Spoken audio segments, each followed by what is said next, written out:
Hello Tubesters, it's Gav. Welcome to another one of my videos. Let me just quickly reach over and get my reading bins, as in reading glasses. That's better. Right, as the title suggests, it's an update on my Phil R Miniatures appreciation build.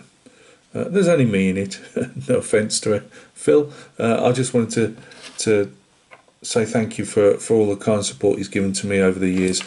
Please go into the channel description or further down and you'll find a link to Phil's channel, and I'd very much appreciate if you go out there and take a look and give him a sub.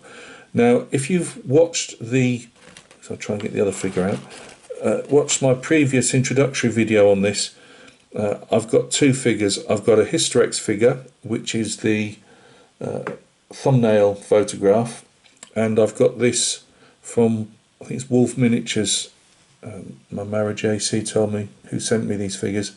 That's what it was. We're keeping the pop theme, as you can see here. This guy hasn't been cleaned up yet. He's the easiest of the two to, to get ready for paint. He is a kit. So, and as I've only had experience, say, doing the Airfix one, I've just had to find my way with it, really, see what worked and what didn't. So hat, or the bicorn, is on loose, and so is the musket. The little pop here, he's a pop because he's a 1 in 35 scale Tamiya pop, or dog, but he looks like a decent sized pop for this guy in 54mm scale. So he's going to be on the base. The block of wood is what I'll be using as a base. It'll be smoothed up and varnished, a bit like my Airfix one I've been working on. I'm leaving the bicorn loose only just because I've got to paint this. This is the bear skin in its carrying holder, and it's made of often, not always, but often it's a stripy blue and white material. So it's just easier to paint the base, the carrying cover separately. Also, obviously, with the musket, there's no point putting him there at the moment because it'll just get in the way. So the wooden base, as I say, will be varnished. I'm going to put some blue foam. I'm debating, I probably will. It's not particularly wide, but I'll put a blue foam backdrop to it, which will just be a wall, and then a blue foam base for him and the pop to stand on. So I've just taken a photograph. That's why the block of wood's there, stop him falling over too much. I've drilled, we'll go through it anyway. Right, so let's look at the musket first.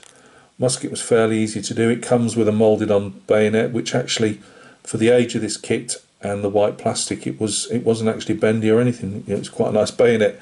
I just didn't want it on, so snipped the bayonet off. And you can't really see it there, but I've just about drilled, I think I used about 0.4 or 0.3 just to put a bit of depth down the barrel there. I've not used, they had this, which I take it was, sorry, Archie's about to go wobbling off. He's a bit wobbly on his pins. Yeah, they give you this. I could have used it just to see what it's like, and I will save it. But I thought, well, I've got, as he goes clip-clopping around now, he chooses his times. I've got this sheet, and it was good enough for cutting out strapping, and it has I knew that would melt to the figure. So I've made the sling up as per the artwork.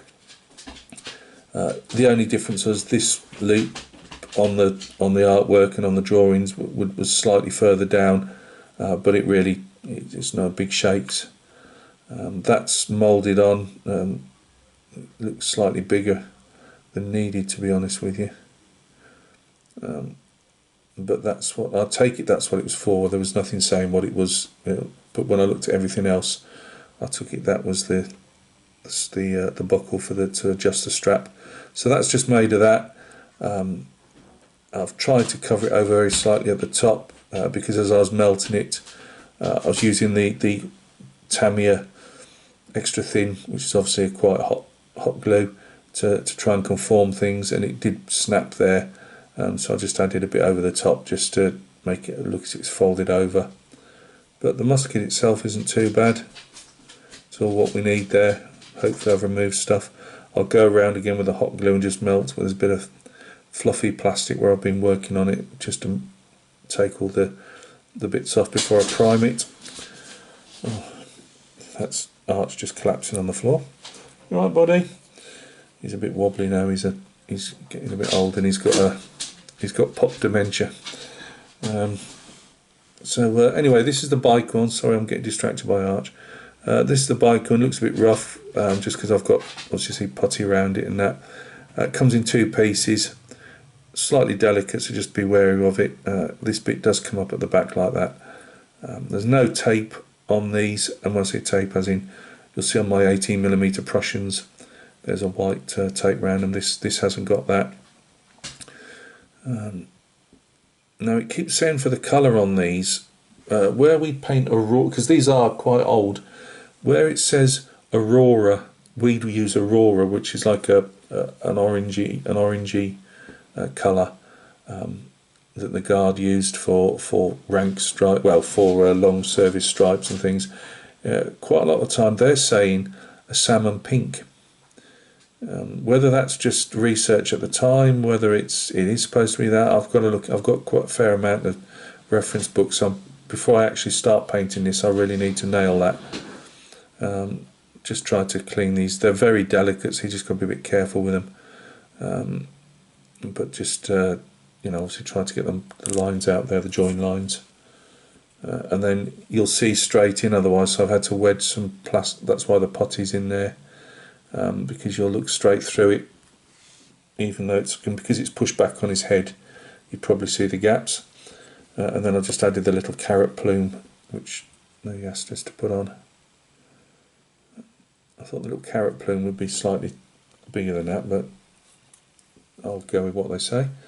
The arms, you can put the cuff flaps on, but I'm doing the version that didn't have them. I made some sprue. I stretched some sprue as well as after, and tried to mould it round just to give a slightly raised area to the cuff. I've cut out a couple of buttons, but they're more square than round, but I think when they're actually painted on you won't really see a difference. My only problem with trying to get it on, obviously it's melted slightly, obviously with the size and whatever, but we'll work around that with the paint. Everything that you see here gets stuck on, so they do give you these are long service stripes, and being in the Guard he would have been in a fair while. These are the ones again, they're saying salmon pink. I don't know, I'm going more Aurora, but I will check it out. I've made out the same plastic sheet, I've made the cross belts tad wide probably, but I'm happy with that. And again, I didn't put the backpack on, I did them all the way round, but had them going obviously to the I'd stuck all this on first. I don't go with the putting different strappings on and letting them hang, which I believe they probably did. I apologise for him clip-clopping around. They probably, like the Airfix, I think they were quite happy for you to have it hanging like real strapping. And I went, oh no, I'm happy it to be moulded on. So I find a place, say down by the back of the cartridge box first, and just keep melting it as I go to the figure, if that makes sense. I've got these strappings on as well. I put those on when I put those on before the backpack as well, which was a bit of although I kept offering the backpack up just to make sure they weren't too sitting in the wrong place. But I just found it was easier to be you were getting things in the right place, if that makes sense. The canteen again, stuck him on. The lead wire, it could be a bit too thick, but I don't know, I think it'd work out fine. The way I see it, they would have used cords from wherever they could get them. I don't think it was an issue cord. The only thing I haven't been able to do is put it would have made it too large, was put a couple of strap attachments from the bottle, but I'll paint those on and see how they look. If they look okay painted, I'll leave them at that rather than I did try and stick some plastic card over, but it didn't look so good. I wish now I'd have maybe put a bit of cut here and maybe move the hand in slightly. I did try and put it behind, but as he was in a more casual pose, I didn't really see why he would be doing that, so, and it didn't look right. But I do regret maybe nicking that and maybe moving it in so it's not so rigid, but that's why I ended up adding the pop. There's always a way to explain something. Bit of filler here and just there, but they didn't need a lot. There was a bit of filler on the arms, but didn't need a lot again.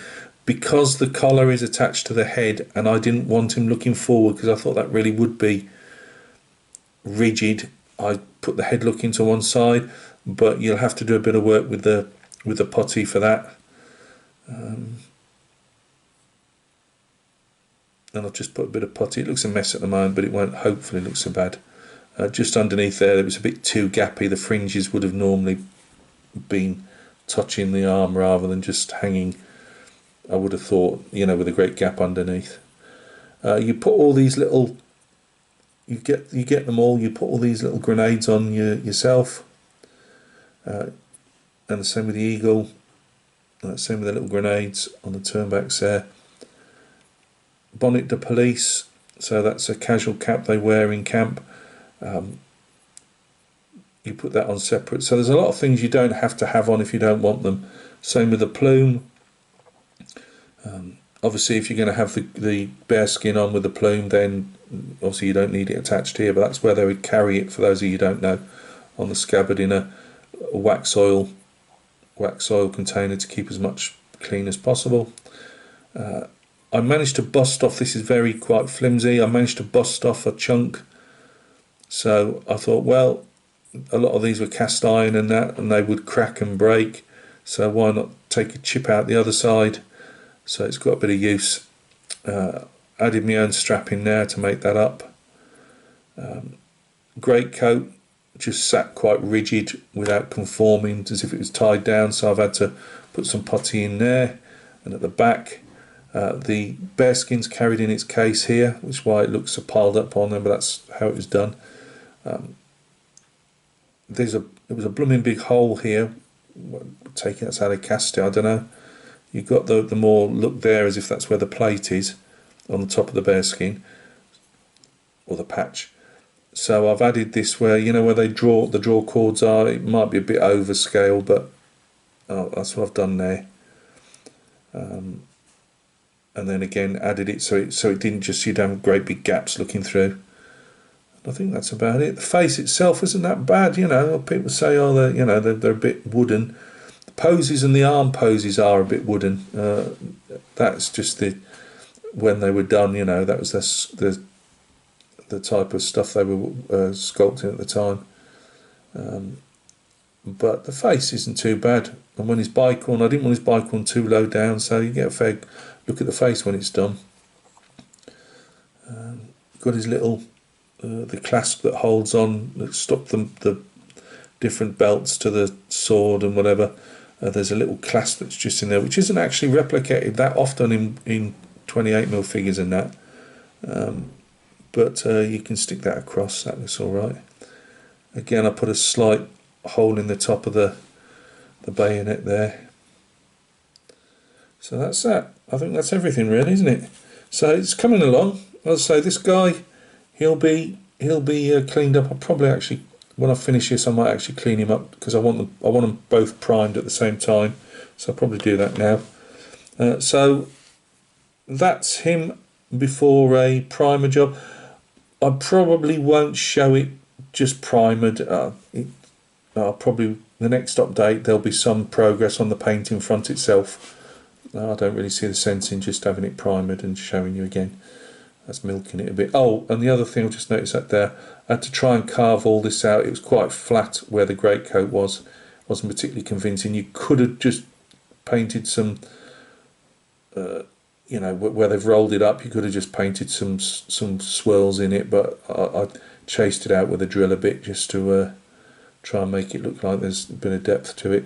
And the browny looking bits on the backpack, that's just where I decided I'd stipple some more texture, although obviously when I decided to put the frames pan on or whatever it is, I lost a lot of that detail.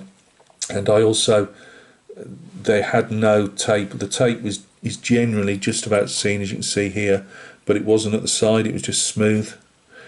So I added some to show some tape. I then chiselled away very slightly underneath it to show some depth to it, and I also just chiselled very slightly out, I think it was even just with sandpaper, tried to make it look a bit more lumpy as if the stuff's in there. I don't think that worked really well, but yeah, the brown stuff, it's just it was an old brush, an old stippling brush that for whatever reason I got still well paint in it or something, so that's just why that's brown. So there you go. Really nice little oh, and I just drilled holes in the feet because I'm going to put some wiring in before I primer him, obviously, and do what I normally do, mount him on a cork bung to actually to paint him. But yeah, I just thought that the little pop would just add, as if like he's saying, you know, either to somebody off to one side and the pop's at his feet or whatever, just to add a bit of stuff, bit of something to it. And then I thought, well, I'm going to do something on top with some type of covering at the top, and I thought, you know what, let's do like whether it's cobbles or slabs, paving slabs, you know, put that on, and then we'll see. Before I do it, I'll put them up so far to include the thickness of the blue foam, and we'll see what it looks like with a backdrop. Some people don't like backdrops because they mask some of the figure, but I think it's one of my figures. They're not that good. It's not going to go in any competitions or anything. So yeah, we'll see how that looks. But I will try and mock that up and just see how it looks on there. So thank you very much for stopping by and taking a look.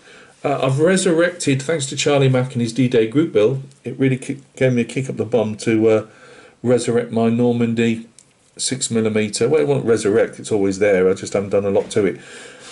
So I've painted a few buildings that I was given many years ago, and painted a couple more 6mm vehicles, but I took the plunge with my last of my Christmas and birthday money, and I've bought a British and German company. They do a nice deal at Bacchus, and I'm finally going to kick that off properly, and I'm actually going to start getting back into wargaming, and I'm going to wargame my 6mm Normandy project. I'll go into a lot more detail of that on the update of that, which will be either tomorrow or Monday or Tuesday, something like that, depending when I just get these few vehicles that I've been doing painting and based.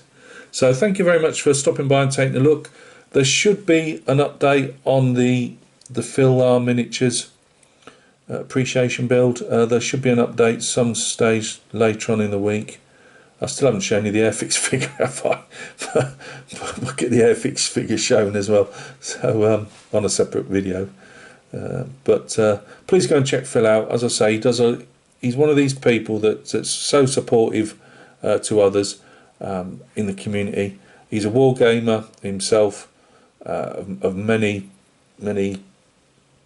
eras of history, but he also is very supportive of historical stuff in general, and he has been to a lot of my builds over the years. So although this isn't war game scale related that Phil would normally do, I just thought, you know, they're French Napoleonics, and I can't see a single Frenchman not being proud of that era. So I thought I'd do that as a thank you to him. So look after yourselves. Thanks for stopping by. I have got a few more Bavarians, mostly painted, but I'm not sure. I might chuck up a few more in a week or so, but I probably won't show any more till I actually get some command figures done, because they're more or less all the same. Obviously, once you've seen one load of poses, you've seen them all really. And I need to get back onto the World War II Germans 28mm, which I'll be painted to sell as well. So look after yourselves. Thanks for the kind words, the support and the comments. They're always appreciated, and we'll catch each other soon on another video.